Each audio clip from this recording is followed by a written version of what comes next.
Welcome back, Super Friends. Today we are going to be multiplying a whole number by a fraction. It's going to be similar to what we did in the previous lesson. We're going to follow the same steps that we learned before.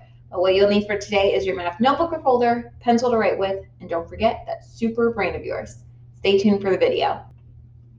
All right, Super Friends, we are going to multiply a whole number by a fraction. The steps that we did from our previous lesson is going to be the same. We have to make the whole number into fraction, multiply across, simplify our answer. That's basically what we're going to be doing for these. So let's go ahead and get started on the first problem.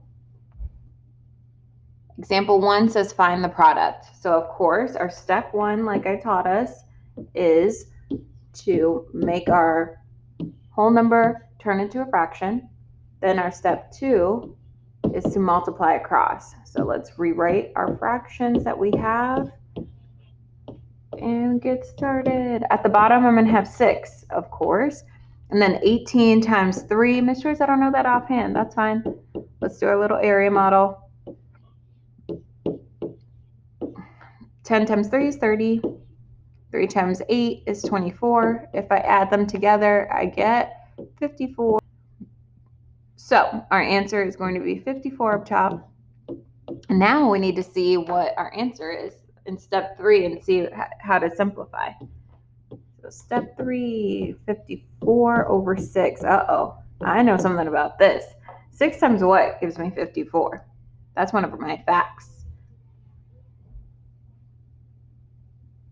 6 times 9 gives me 54. So that's our answer. Our answer is 9. And that was as simple as it is for finding the product. Let's do the second example. All right, awesome. It says find the product, 9/14 times 7.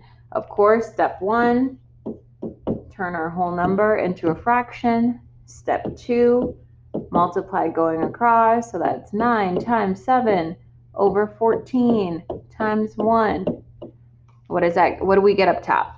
9 times 7 equals 63. And then on the bottom, it's just going to stay the 14 because we just multiplied that 14 by 1. Now, in step 3, we are going to simplify. All right, so I don't know my 14s facts very well. So what I'll do is just set up a house and try to get going from there. So I have 63 inside, 14 outside. How many times can I get 14 out of 6? 0 times. Subtract it out. 6, bring down the 3. So now I have to do my facts. I should have done my facts before, but I'll do them now. So my facts are 14, 28. I'm just adding 14 to each of these. Plus 14, 2, 3. Sorry, that's wrong. 2, regroup. That's 4. All right, so 42 now.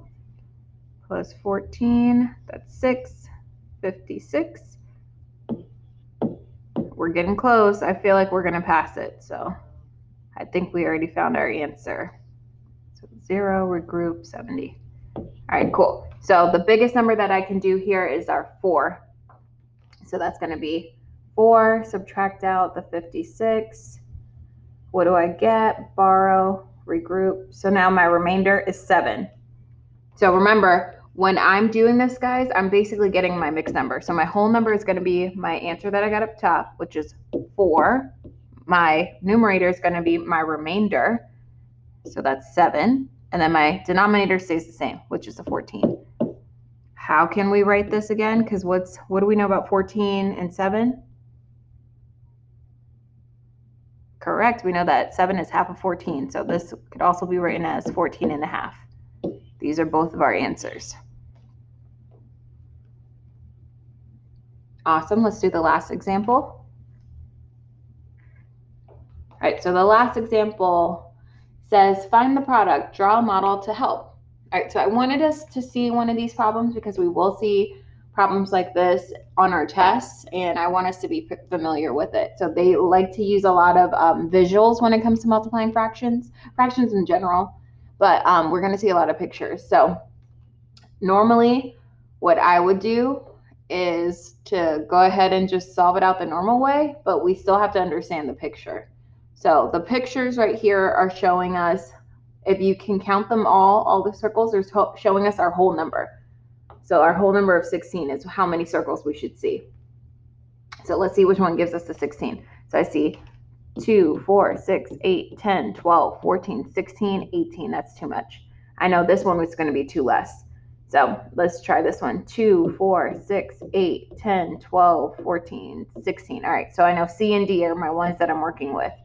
Let's see which one shows what we're looking for. We're looking for 7/8 of 16. So that means that we need to have almost one whole of it, right? Because 7/8 is close to 8/8, which equals one whole. So which one shows us shows us 7 of the 8s that we have? So what you do is you break up that 16 into 8s.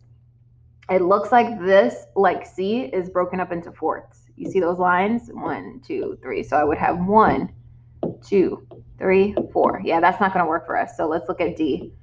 1, 2, 3, 4, 5, 6, 7, 8 right here. That looks good. And then they circled only 7 of the 8. So this is 7/8 of 16. That's basically it. D is our answer. It's really, really simple. You're looking for the whole number in the picture, and then what they circle is going to be the fraction of it. So you break apart the whole number by the denominator in your fraction, and then you circle whatever the numerator says. That's how we would handle this. All right, use these notes to help you answer your questions for today. If you need any help, you know where to find me.